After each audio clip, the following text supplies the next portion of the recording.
Hi friends, my name is Jean. I'm a Senior Regional Program Director here at KESM, and I'm here to talk to you today about the Chapter Monthly Digest for October.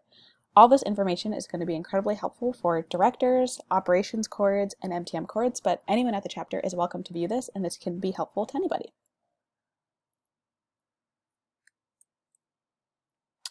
So the table of contents, what we'll be talking about today is we'll be sharing a fun mission moment, talk about some standards that are upcoming, some relevant resources to help you be successful during the month of October, some important dates on the KESM National Calendar. We're going to deep dive into expectations for Chapter Monthly Digest, dealing with ambiguity, and how to go about setting dates during this time. And then we're going to be looking ahead at next month.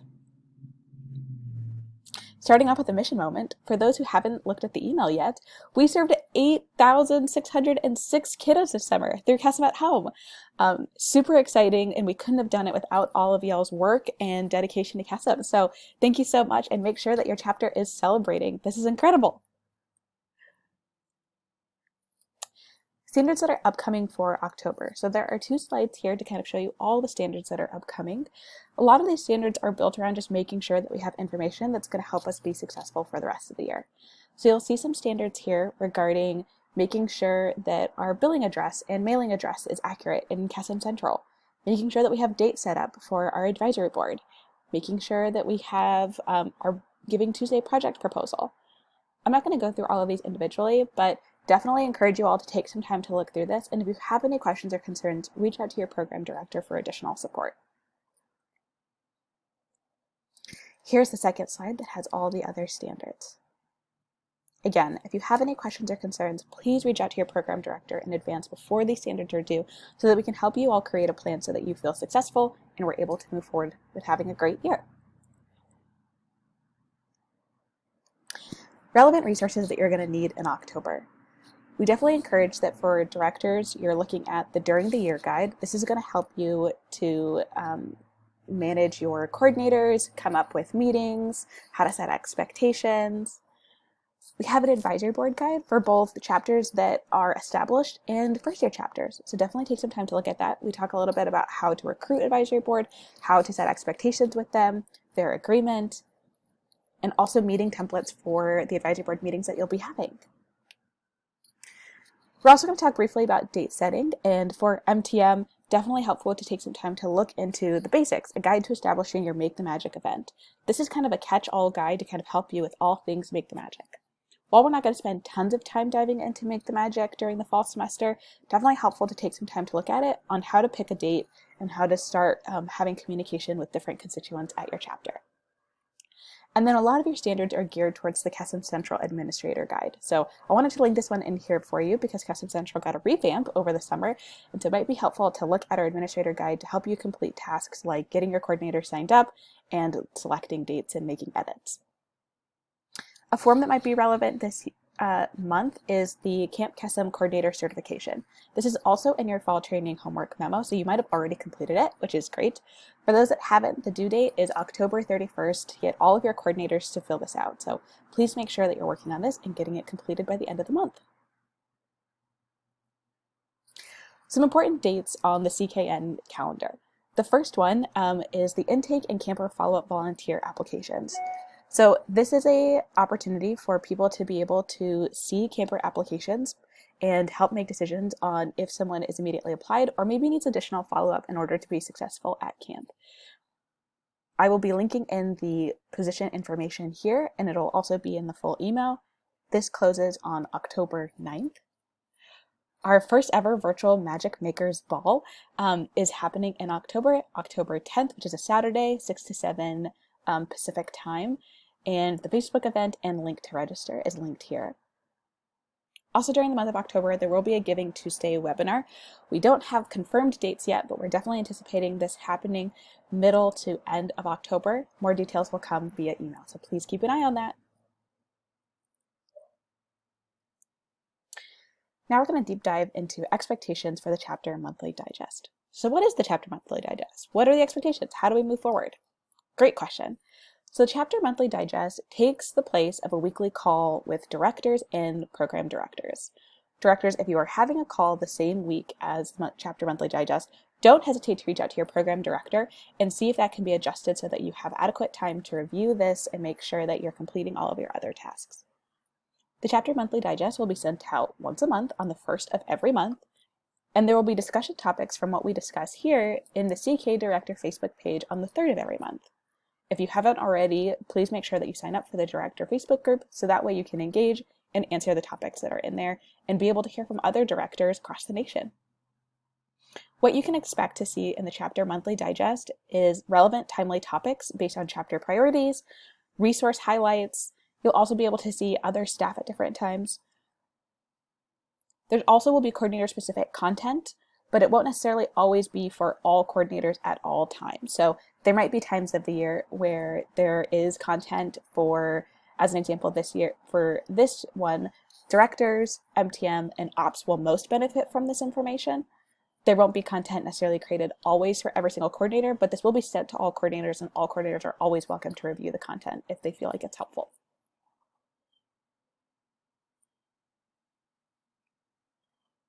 Moving into our second deep dive, we're going to talk a little bit about dealing with ambiguity. You've probably heard about this from your program director during fall training, for those who have already started. For those that haven't yet, I want to kind of dive in and talk a little bit about ambiguity because now more than ever, we're dealing with unprecedented things happening in our nation, and we want to make sure that we all have kind of reasonable expectations as we move forward.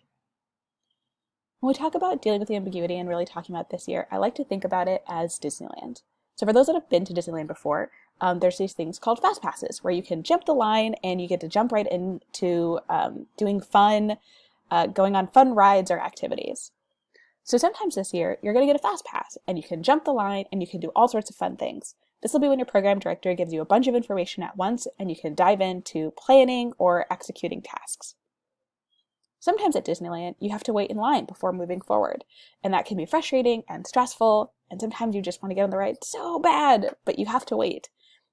This has probably happened at least once already in the year, where, as an example, maybe we're waiting for a decision to be made, so we can't move forward with something that we want to do, and we have to be patient.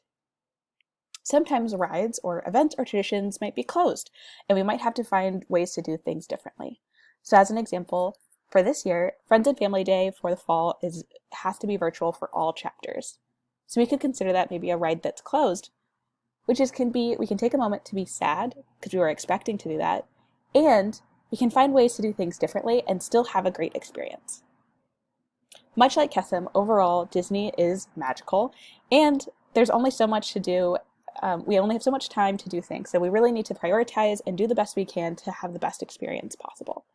I know that at times it can be frustrating and we can want to skip lines, jump right in, dive into our work, and we have to remember that there are reasons that we have to wait sometimes, and definitely always reach out to your program director if you need support, but hopefully you're always having a magical experience here at ADCASA. I think whenever talking about dealing with ambiguity, it's always helpful to talk about what do we know so that we know how we can move forward. So I wanted to bring out this decision-making process and dates so that everyone is on the same page. Decisions regarding Make the Magic in-person events will be announced January 1st to all constituents. Spring Friends and Family dates on whether or not they will be in-person or virtual will be announced by January 1st. And a decision regarding camp for summer 2021 or Kesem at Home will be announced by February 1st. So how do you communicate with constituents when you're dealing with ambiguity? Communication is more important now than ever. Much like students often say that they want transparency from the national organization, your constituents want communication from you all as well. Remember that as Kesem coordinators, you're dealing with Kesem staff more than anyone else, and you're more likely to have information that maybe your families, general Kesem members, advisory board, or other people have. So making sure that you share the information that you do know, talking about what is happening, and share where you're needed updates can be really helpful for people to feel like they're in the loop and that they know how to move forward. 3 things that I always tell my chapters to do when dealing with ambiguity is share the details you do know. So maybe sharing those dates of when you're going to have information. Talk about what is happening right now still. There's always work to be done, so sharing what are we working on. And then share when you expect to get updates. So letting people know, well, we know for sure that we're doing virtual Friends and Family Day this fall, so right now we're working on planning that virtual event. We're hoping to have information we will have information for Spring Friends and Family Day by January 1st, and we'll loop you in on how we move forward from there.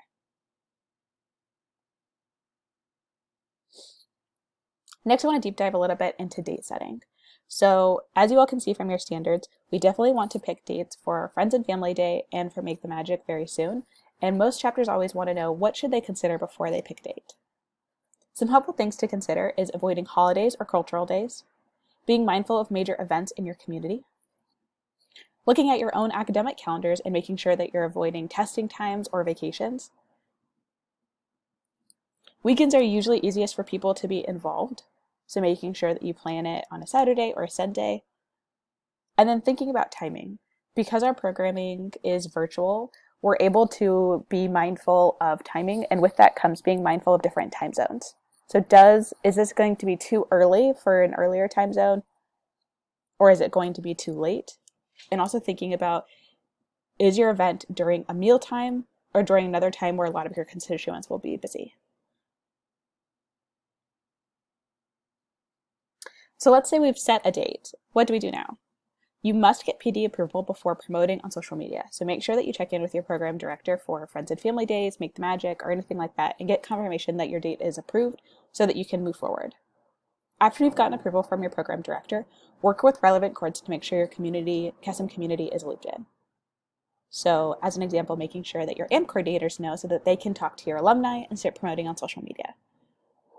Outreach will help with supporting camper families, so making sure that they're looped in. And then most likely you'll also need to work with volunteers so that student leaders can be aware of these times. And then also your director so they can work with your advisory board. One of our strongest recommendations is, even though events might be virtual and a little bit easier to attend, you should always try and give constituents at least a month's notice before an event is happening, so that way they have time and are able to adjust their schedules as needed. If you have any more questions or concerns about date setting, definitely reach out to your program director and they'll be able to assist you further. Looking ahead. So upcoming standards that are happening is making sure that your advisory board meetings are set by November 15th and they're in CASM Central, and making sure that your advisory board membership is up to date by November 15th for all of your fall advisory board members. This information is crucial for us to be able to gather how effectively your chapter is stewarding advisory board members and making sure that that information is public knowledge to anyone that is interested in being involved with your chapter.